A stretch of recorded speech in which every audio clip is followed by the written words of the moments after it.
So that was the end of Love Connection. And oh my gosh, you know, I've done, I left out Dick Clark. I brought up Dick earlier, but just before Love Connection, I worked for briefly, that's why I forgot it, for Dick Clark on a show called Super Bloopers and Practical Jokes. Yet another show that I knew nothing about, meaning I was hired to produce the practical jokes. And I'd never done any kind of a hidden camera show before, but I was about to. And Dick is as nice as you see him on television. I mean, you've seen Dick on a zillion things, and that's Dick. I mean, I never saw him raise his temper. His wife worked with him. She was his secretary. Just a lovely, lovely guy.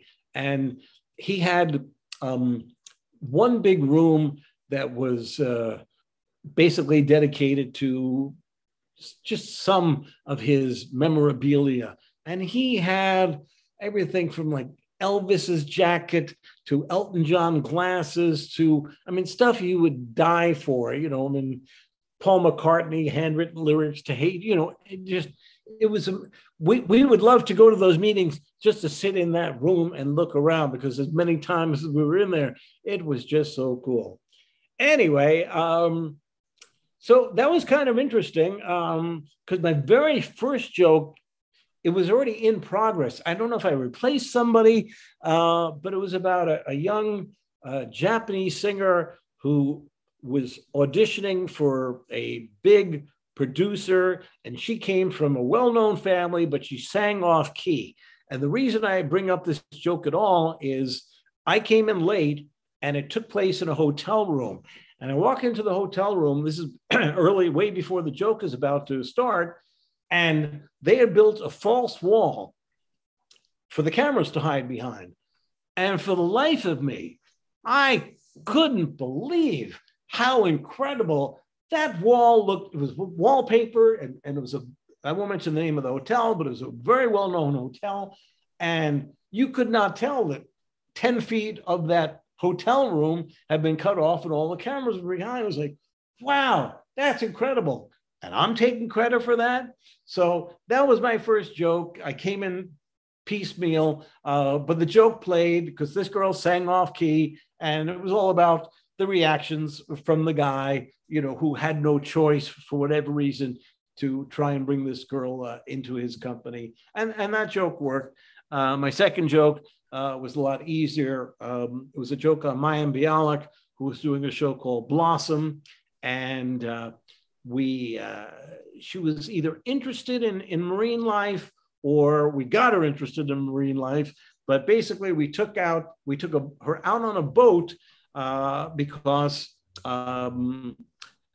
presumably we were attempting at that point, you know, we know, of course, that dolphins and whales, being mammals, are presumably just as bright as human beings. In fact, I think their brains are actually a little bit larger than ours.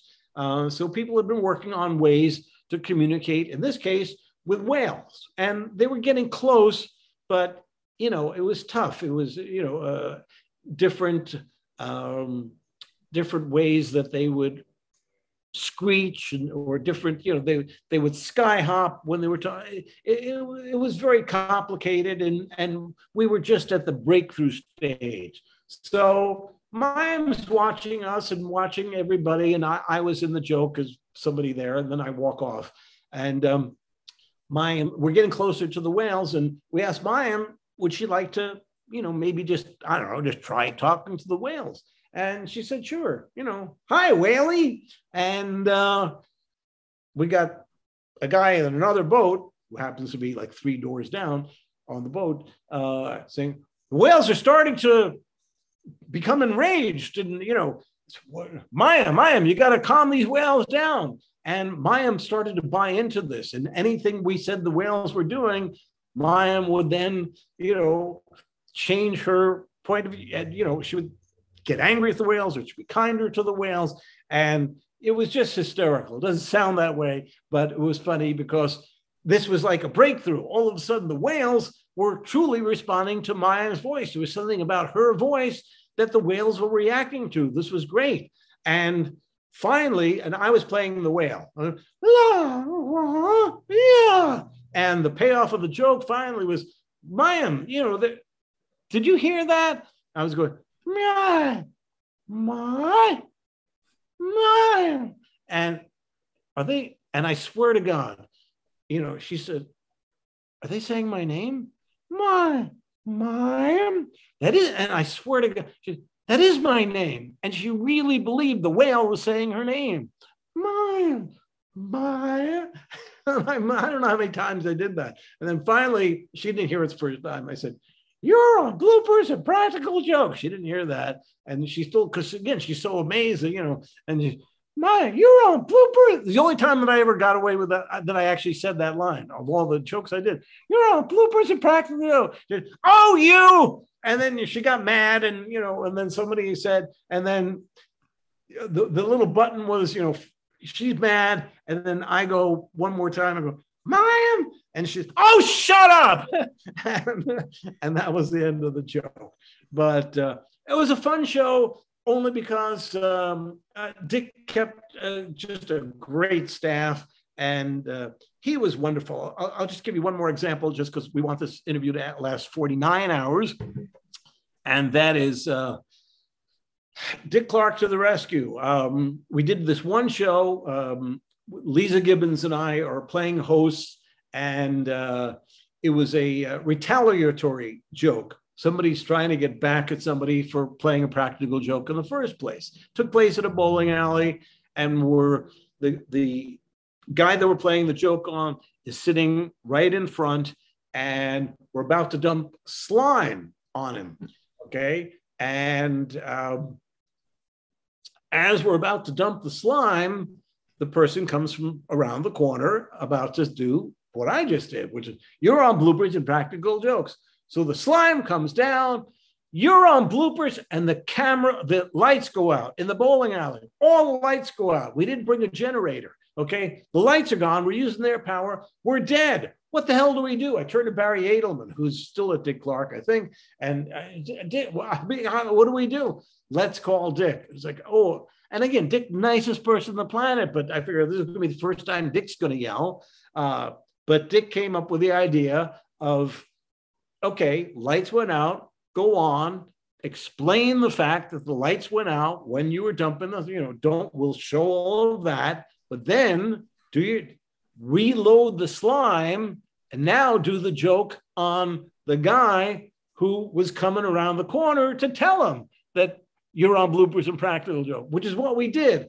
So it was a double joke, and luckily it played on the air, and that was Dick Clark at home.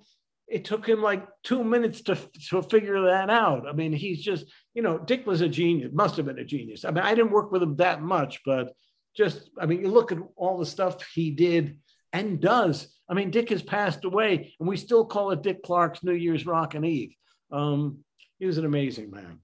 Anyway, but that was fun. I didn't do it for very long. I didn't get the feeling they liked me very much over there because probably because of my background. You know, at that point, I had done more relationship shows than anything else. And again, coming into a hidden camera reality show was a real departure for me. So anyway, I didn't get picked up, or another thing came along. I'm sorry? Or another show came around. Yeah, or another show came around, which I've got to look because God knows